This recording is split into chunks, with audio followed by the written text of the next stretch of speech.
September 2005. I was injured on September 6, 2005, and I basically spent a day or two downrange in Iraq.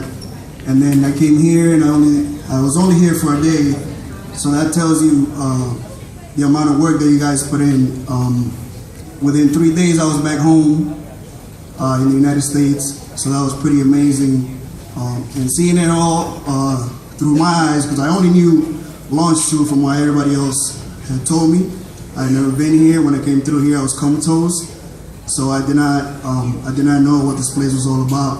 And this is a great opportunity for us to get some closure on some of the feelings and the emotional stuff that we go through.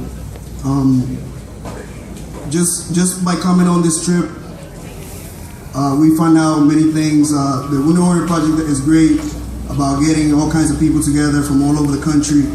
And just from, I did not know Travis before I came here. I heard of him because he's pretty kick-ass. Sorry, kids.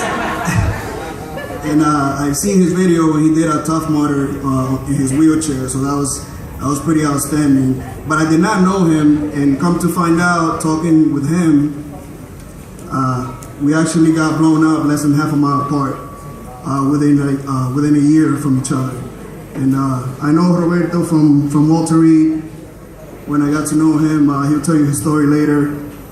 It's an amazing story, and I am so grateful to see the progression from where we were at Walter Reed to where we are now, and this is all due thanks to the WWP and the people like you, the USO, the Red Cross, and we really appreciate everything that you guys do for us.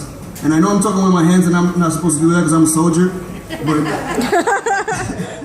that's just what I'm doing nowadays, you know.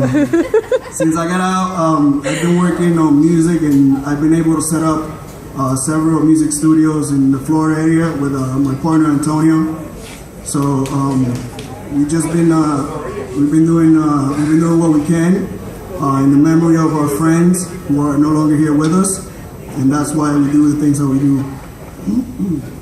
So from the bottom of my heart and from the bottom of my family's heart, because I am here because of you guys, directly because of the care that you guys give here, is why I'm here today, and I really want to thank you from the bottom of my heart. God bless America.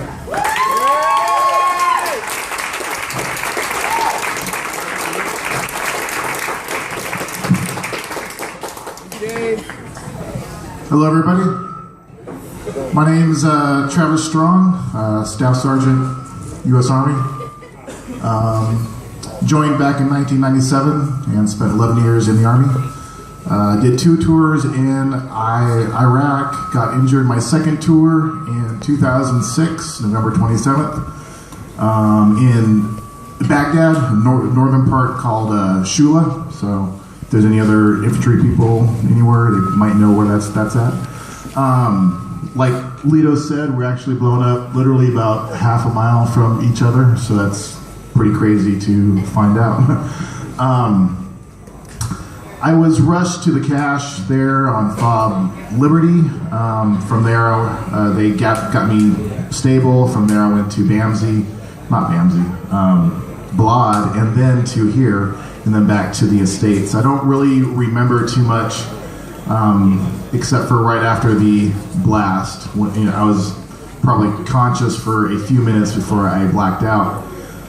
Pretty much the most that I actually remember was people yelling at me to breathe. I can remember people talking to me when I was at the cache. I don't remember what they were saying. So from when I was injured to when I got back to the States, it was pretty much a blur. So I don't really remember too much here. But funny thing is, we went to the, sorry, hold on.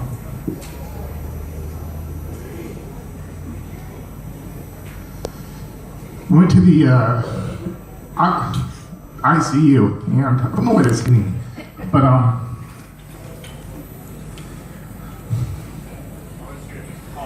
lot of travel. You got this, buddy.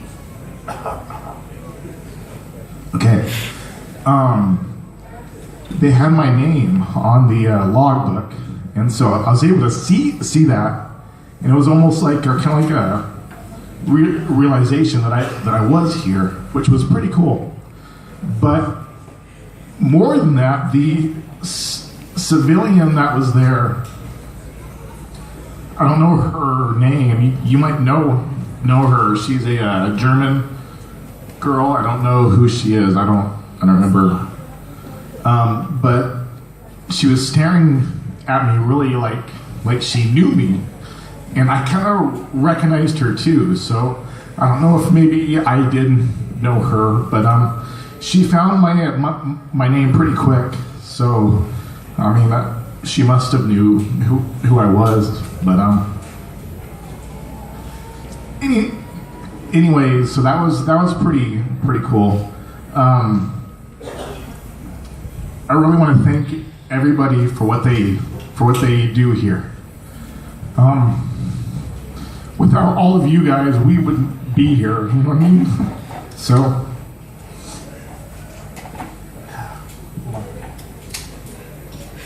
You're doing great. Got it.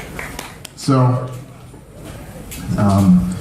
I know everybody here is totally thankful for, the doctors downrange, to the people here, to the flight staff that bring us home. I think we are all tremendously thankful for everything that you do. And I know it's hard on you guys. Had a nurse, she Facebook messaged me, and I guess she was one of the nurses at the cache at FOB Liberty, and I guess she's been trying to find me for 7 years. I don't know how she got my name or how she found me, but she actually messaged me and my wife and asked if I was the soldier that was injured on that day, and I think I was the only one, so I told her yeah. And ever since that day, I guess she said she was the one that was pulling the gunk out of my eyes, and I was really bad. And she never knew what happened after I was injured. For her and for like many of you, you don't know what happens. And for her, it was definitely a huge relief to find out that I was doing good. So I hope that in some way us coming here kind of gives you guys a little bit of closure on, or not closure, but a little bit of sense that the soldiers that you do help definitely get better over time, and that we all try and strive to do the best that we can. And I just want to thank everybody here, and I want to thank for the guys who came here with me. These guys are a bunch of tremendous guys, and I just want to thank everybody here. Thanks for listening. Thank you, Travis.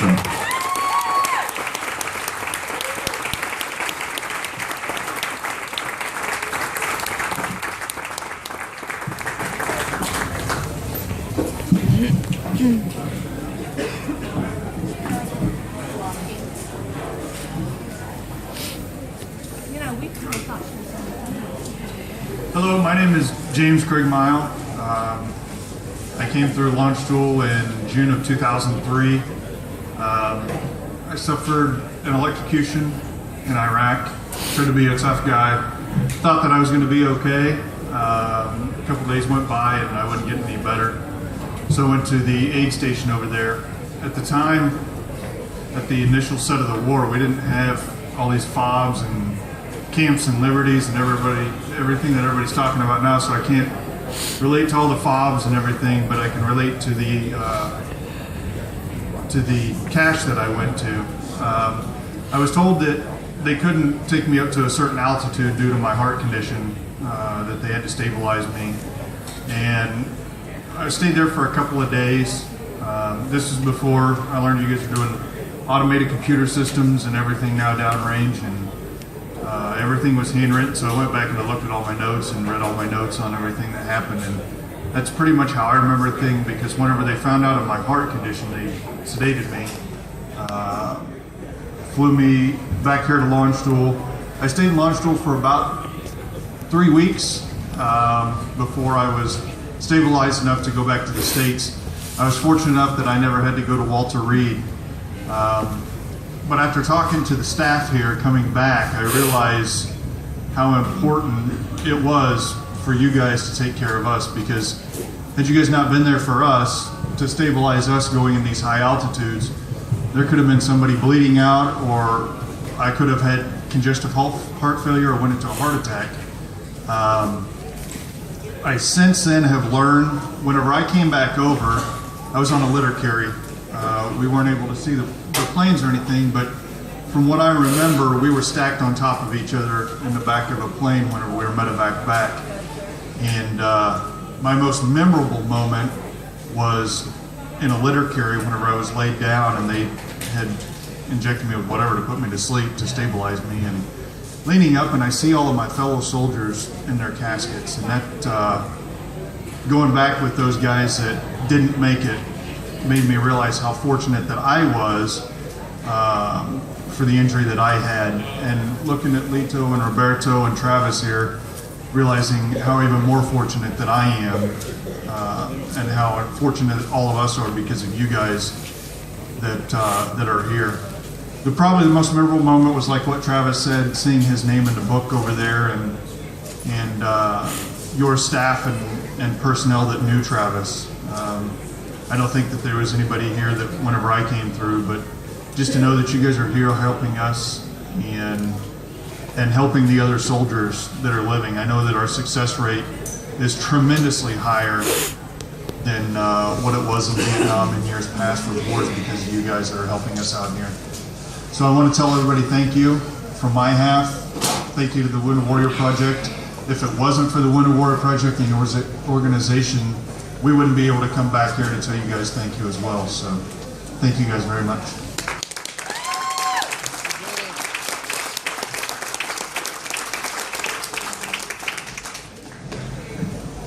How's everybody doing today? My name is Roberto Cruz. I was in the Army. I got deployed to Iraq in 2005. I was with 3rd ID. I see a lot of dogface soldiers patches around here, so that's pretty cool. So yeah, I got deployed to Tikrit in 2005. I was there for 8.5 months, and it wasn't that bad at the beginning of my deployment. Then the IEDs started happening. They started getting stronger, started to find out our weak points. They knew our armor vehicles. They didn't have non-armor pretty much back in 2005. And they started learning more strategies how to get to us. So they knew that they couldn't put a fight with us.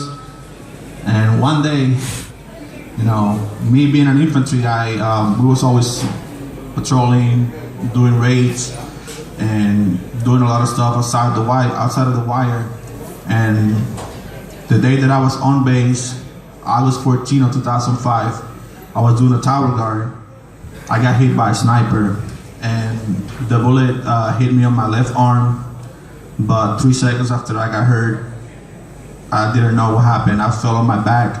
I couldn't move from my neck down, and my team leader was there with me.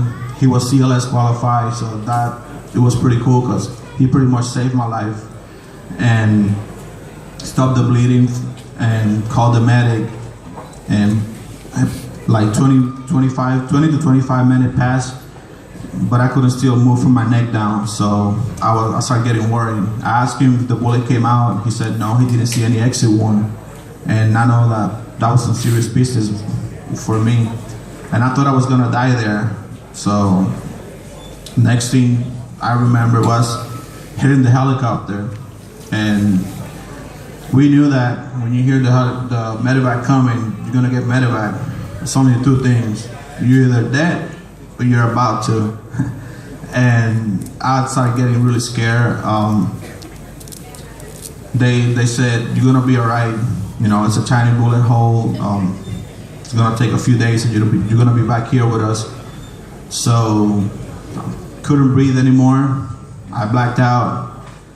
I remember I woke up somewhere, I don't know where, for like a couple of seconds. And I look up and I see all these people carrying me on a stretcher. But I don't know where I was. I thought I was taken to an Iraqi hospital, and I was freaking out because those guys over there are pretty nasty. So then I woke up with Walter Reed, and they asked me if I remember what happened, or I said no. And they told me that they flew me here from, when I got injured in Tikrit, they took me to Balad. They stabilized me there, and then they flew me to Landstuhl here. And I spent 2 days, I think, and the bullet was lodged in my spinal cord. And they were afraid to do surgery on it because they didn't want to damage the spinal cord. So luckily enough, God bless the hands of these people here, and the surgeon that went and did that surgery and was able to remove the bullet without damaging anything else. But then they flew me to Walter Reed, and I remember when I woke up, they said, "Do you know what happened to you?" I was like, "Yeah, I know, I got shot." And I look at my left arm, and I lost the use of my left arm. I was a left-handed guy, so I was like, that sucks. But you know, I wasn't that bad. So, but I still couldn't move. So they were serious looking at me. They were staring at me. There were like 5 doctors there, and they're like, "What really happened? What's really gonna happen to you from now on is like you're gonna be paralyzed the rest of your life because the bullet damaged your spinal cord." And I was like, that sucks. I started crying. I didn't want to leave anymore. I started asking myself why I survived that. I wanted to go back to my buddies. I was feeling guilty because I left my buddies behind over there, and I wanted to go back there.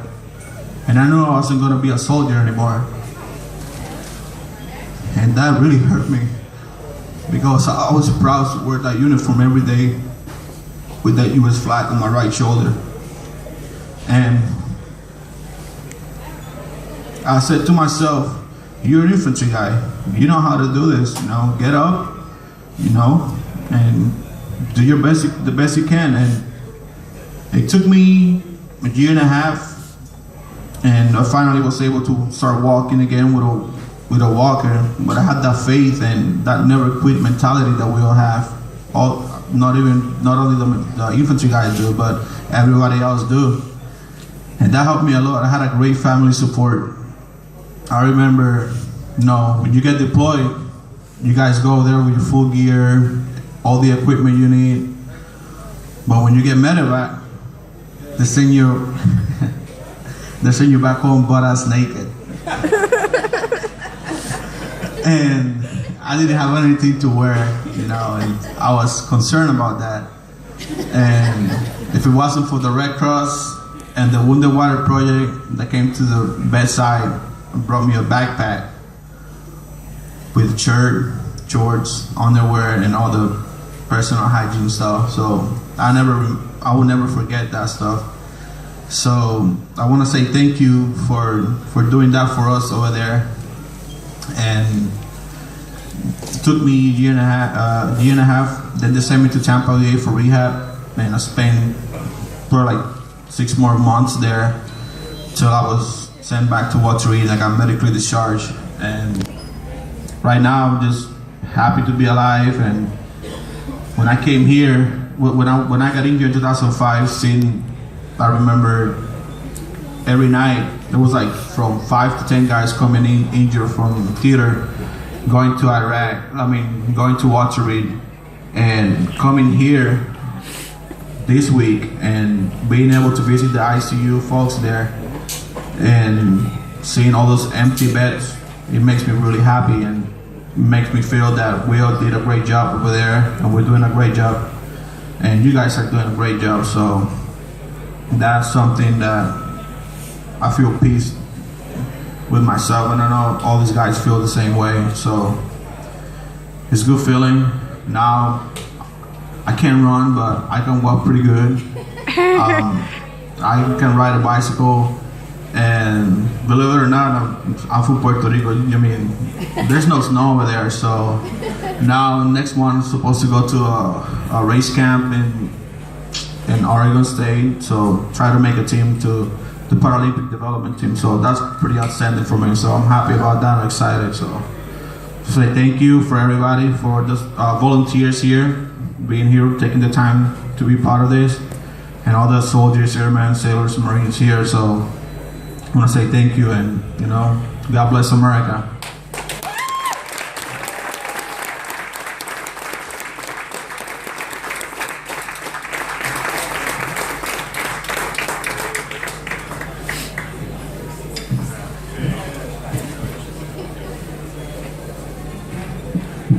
All right, team, let's give them a huge round of applause, please.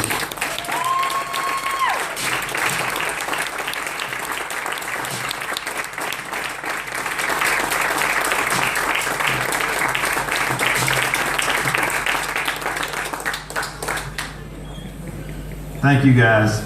God bless you. Thank you for telling us your story and thanking